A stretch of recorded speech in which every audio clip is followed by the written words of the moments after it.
So they arrived in the region of the Gerasenes, across the lake from Galilee. As Jesus was climbing out of the boat, a man who was possessed by demons came out to meet him. For a long time, he had been homeless and naked, living in the tombs outside the town. As soon as he saw Jesus, he shrieked and fell down in front of him.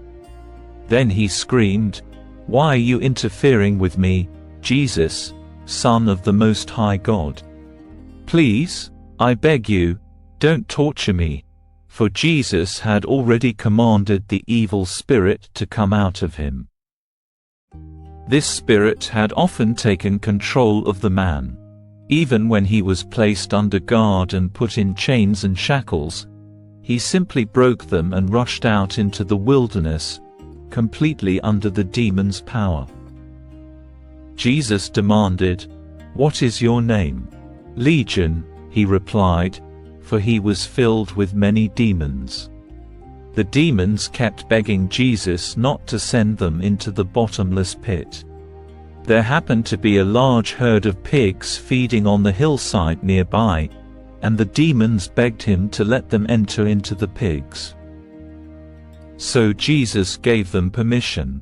Then the demons came out of the man and entered the pigs, and the entire herd plunged down the steep hillside into the lake and drowned.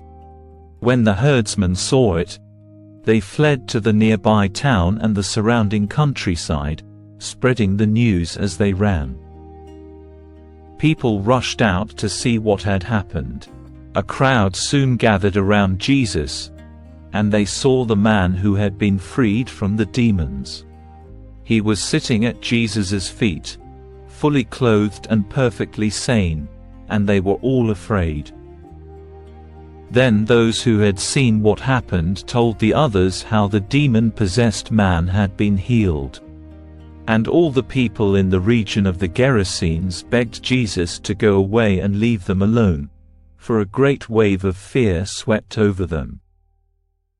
So Jesus returned to the boat and left, crossing back to the other side of the lake. The man who had been freed from the demons begged to go with him. But Jesus sent him home, saying, "No, go back to your family, and tell them everything God has done for you."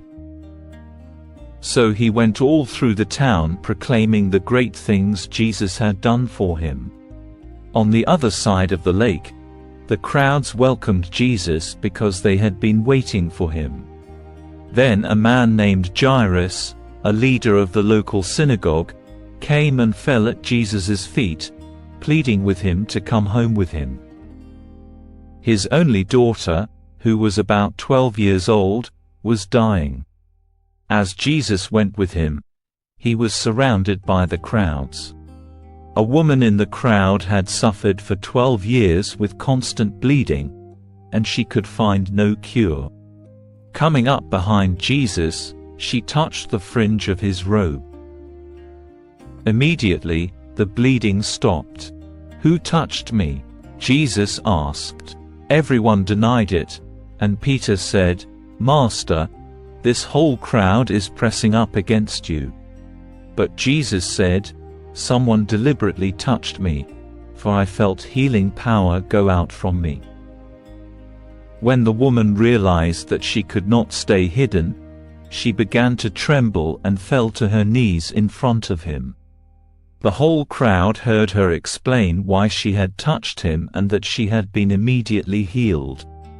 "Daughter," he said to her, "your faith has made you well.